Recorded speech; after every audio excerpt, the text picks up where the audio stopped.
Job চাই job দাও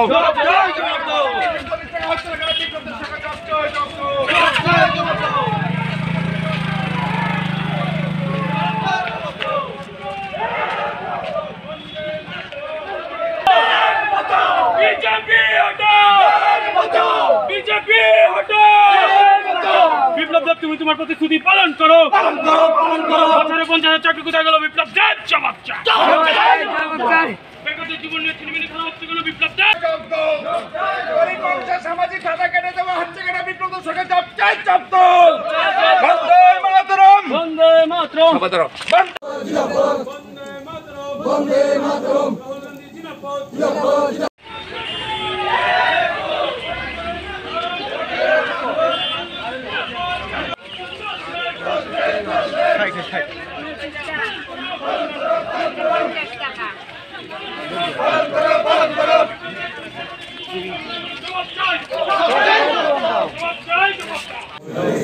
বন্দে মাতরম বন্দে মাতরম বন্দে মাতরম বন্দে স্বাগতম স্বাগতম স্বাগতম বন্দে মাতরম। আমি কাজ করার চেষ্টা করছি। আমি জানি আমার কমিটির সভাপতি কাজ করার কথা ততটুকু আমি করতে পারিনি। সভাপতি বিশেষ করে যে আমি ওদের কী ব্যবস্থা করবে।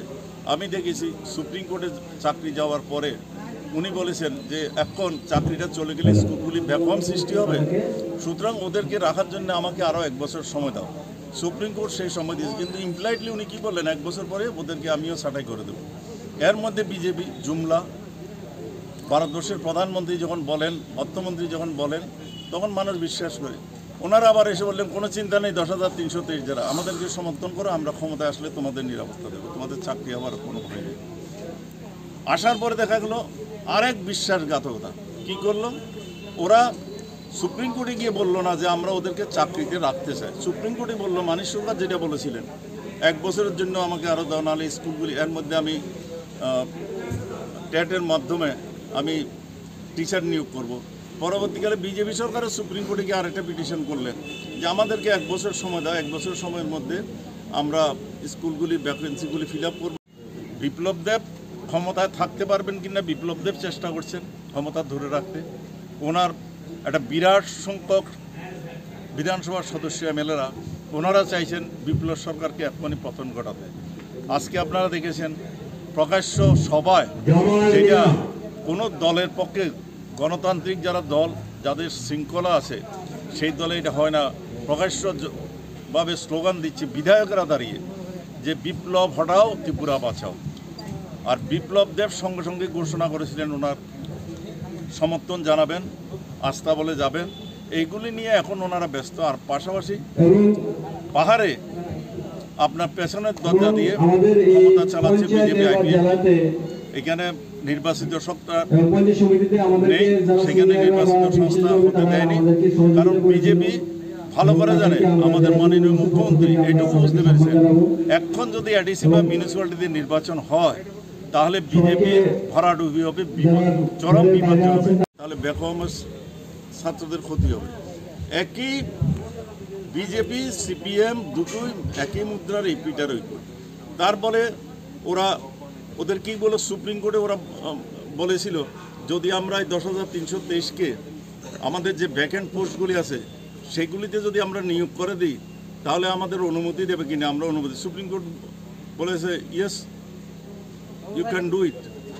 সুপ্রিম কোর্ট তার লাস্ট জাজমেন্টে প্যারা 18-এ বলেছে গভর্নমেন্ট ইচ্ছা করলে, গভর্নমেন্ট ওরা এটা মানতে চায়নি। সুপ্রিম কোর্টে বলেছিল এখন টিচারের চাকরি ছেড়ে যদি আমরা অন্য কোনো কিছু করি তাহলে আমাদের আত্মসম্মান। সুপ্রিম কোর্ট বলছে এটা আত্মসম্মানে লাগার কোনো ব্যাপার নেই, সরকার যেটা বলেছে সরকারকে পারমিশন দিয়েছে।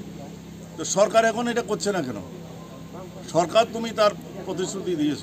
আমি ন্যায় অন্যায়ের কথা বলছি না, দুটো সরকারেই। সিপিএম যেমন তাদেরকে নিয়ে রাজনীতি করেছে, যার ফল ভোগ করছে, তাদেরকে নিয়ে রাজনীতি করেছিল ইলেকশনের আগে, আজকে তার ফল বিজেপি ভোগ করছে। আজকে এই সরকার সেই ফল, এই যে বিক্ষোভ, এগুলি তাদের মিথ্যা প্রতিশ্রুতির জন্য এগুলি হচ্ছে। আমরা ওদের প্রতি সহানুভূতিশীল, রাজ্যের এই ছেলে মেয়ে, আমরা চাই সবারই ওদের পাশাপাশি যারা বেকার আছে 8 লক্ষ বেকার আছে ওদেরও যাতে সমস্যার সমাধান হয়, ওদেরও যাতে কর্মসংস্থান হয়, সরকারের কাছে এই আবেদন নিতেন। আপনারা দেখেছেন আমি পাহাড়ের এমন কোনো অঞ্চল নেই যেখানে ঘুরিনি। আজকে কংগ্রেস দল পাহাড়ে খুবই সুসংগত, যেখানে যাচ্ছে সম্মেলনে বিশেষ করে জনজাতিদের সারা অভূতপূর্ব। আর সবাই একটা কথা জেনে গেছে যে এই সরকার নড়বড়ে, যে কোনো মুহূর্তে পতন হতে পারে। মানুষ এই সরকারকে আরেক দিনের জন্য চাইছেন। সেই প্রত্যাশা পূরণের জন্য আজকে যুবকেরা, কংগ্রেস কর্মীরা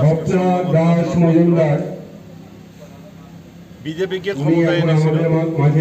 প্রত্যাশার অপমৃত্যু হয়েছে 34 মাসে। যা প্রতিশ্রুতি দিয়েছিল একটাও পালন করেনি। সেই বেকার সমস্যা বলুন, কর্মচারীর সমস্যা বলুন, শ্রমিক সমস্যা, কৃষক সমস্যা, জনজাতিদের সমস্যা, সর্বস্তরের মানুষ আজকে হতাশায় ভুগছে। একটা মিথ্যাবাদী সরকার মিথ্যা কথা বলে ক্ষমতা এসছে, মানুষকে প্রতারণা করে, মানুষের সরল বিশ্বাসের সাথে প্রতারণা করে ক্ষমতা এসছে। আজকে মানুষ বুঝতে পেরেছে, আজকে মানুষ চরম হতাশায়। ত্রিপুরার মানুষ ভারতবর্ষের অন্যান্য প্রান্তের মতন চরম হতাশায়। বেকাররা আজকে প্রচণ্ড রকমের হতাশায় ডুবে গেছে। কর্মচারীদের সমস্যা একই, রেগা থেকে আরম্ভ করে রেগা শ্রমিক থেকে আমরা সর্বস্তরের শ্রমিকেরাও আজকে বিপর্যয়ের মুখে। 34 মাস শেষ হয়ে গেছে, একটা প্রতিশ্রুতিও পালন করতে পারেনি। আর এখন পালন করার আর সুযোগ নেই, কারণ বিজেপি সরকার সংখ্যা করলে আপনার সরকারটা আছে, প্রকৃতপক্ষে কোনো সরকার চলছে না। মানুষের কাছে ক্ষমতা পৌঁছে দেওয়ার জন্য, মানুষের সুবিধার জন্য ভারতবর্ষের সমস্ত ব্যাংকগুলিকে জাতীয়করণ করেছিলেন। আর নরেন্দ্র মোদী এসে ব্যাংকগুলিকে বিক্রি করে দিয়েছে। কয়েকটা ব্যাংক আছে আজকে ভারতে, সমস্ত ব্যাংকগুলিকে আজকে অন্যদের শিল্পপতিদের হাতে তুলে দিয়েছে। রেল বিক্রি করে দিচ্ছে, এয়ারপোর্ট বিক্রি করে দিচ্ছে, ওএনজিসি বিক্রি করে দিচ্ছে। ভারতবর্ষের সমস্ত কয়লা খনি মুষ্টিমেয় শিল্পপতিদের কাছে বিক্রি করে দিয়েছে। ভারতবর্ষের সম্পদ, সমস্ত সম্পদ 3-4 জন নরেন্দ্র মোদীর বন্ধু বান্ধব যারা শিল্পপতি তাদের হাতে তুলে দিচ্ছেন। ওনার ধারণা, ওরা আমাকে 14 সালে মিথ্যাভাবে ভারতবর্ষের মানুষকে প্রভাবিত করতে পেরেছিল, কারণ টিভি চ্যানেল, ব্রহ্মস্ত্র পত্রিকাগুলির মালিক আজকে শিল্প গোষ্ঠী হয়েছে। সাংবাদিকের হাত থেকে ওদের হাতে চলে গিয়েছে। ওরা পেছনে থেকে সমস্ত সংবাদপত্র মিডিয়াকে কন্ট্রোল করে মানুষকে বিভ্রান্ত করার জন্য, নরেন্দ্র মোদীকে ক্ষমতা রাখার জন্য এই মিডিয়া দিন রাত পরিশ্রম করছে, হাজার হাজার কোটি টাকা খরচ করছে, আর লুটে নিচ্ছে দেশটাকে। ওদেরকে যদি আমি শক্তিশালী করে দিই, ওদের হাতে যদি পয়সা আমি দিয়ে দিই, ভারতবর্ষের মানুষকে ওরা এমনভাবে বিভ্রান্ত করবে, মানুষকে মিথ্যাটাকে সত্য বলে বুঝিয়ে দেবে আমি ক্ষমতায় থাকবো। কিন্তু আজকে মানুষ বুঝতে পারছে। আপনারা জানেন আজকে দিল্লিতে হাজার হাজার লক্ষ লক্ষ কৃষক আজকে ধর্নায় বসেছে। 33,000-এর উপর কৃষক নরেন্দ্র মোদীর শাসনকালে 1 বছরের মধ্যে আত্মহত্যা করেছে। শুধু 33,000-এর উপরে কৃষক আত্মহত্যা করেছে। আজকে উনি মানুষের দৃষ্টিভঙ্গি অন্যদিকে ফিরিয়ে দেওয়ার জন্য, মানুষকে বিভ্রান্ত করার জন্য কৃষক আন্দোলন আজকে 5-6 দিন আগে নরেন্দ্র মোদী ঘোষণা করলেন, আমি কৃষকদের জন্য 18,000 কোটি টাকা দিয়েছি। 18,000 কোটি টাকা কতজন কৃষককে? 9 কোটি কৃষককে 18,000 টাকা। এটা এককালীন এই দিলেন পাবে কত? একটা কৃষক 2,000 টাকা হবে। আর ওনার বন্ধু 4-5 জন শিল্পপতিকে উনি 8 লক্ষ 2,000 লক্ষ 9 কোটি 8 লক্ষ কোটি টাকা 1 বছরের মধ্যে 5টা শিল্পপতির ব্যাংক থেকে যে ঋণ নিয়েছিলেন সেগুলো মুকুব করে দিয়েছেন। মাথায় দেখা গেল যে প্রধানমন্ত্রী, ভারতবর্ষের প্রধানমন্ত্রী রাজ্যের মানুষকে যে কথাগুলো বলেছিলেন সেগুলো শুধু ওনার ব্যক্তিগত লাভালাভের জন্য, ক্ষমতা লাভ করার জন্য, মানুষকে জেনে শুনে নরেন্দ্র মোদী সাহেব ত্রিপুরা রাজ্যের মানুষকে বিভ্রান্ত করেছেন, মিথ্যা কথা বলেছেন। আজকে 34 মাসের মাথায় রাজ্যের মানুষ সর্বদিক থেকে সর্বশান্ত, দিশাহারা, অর্থনৈতিকভাবে চরম বিপর্যয়ের মুখে।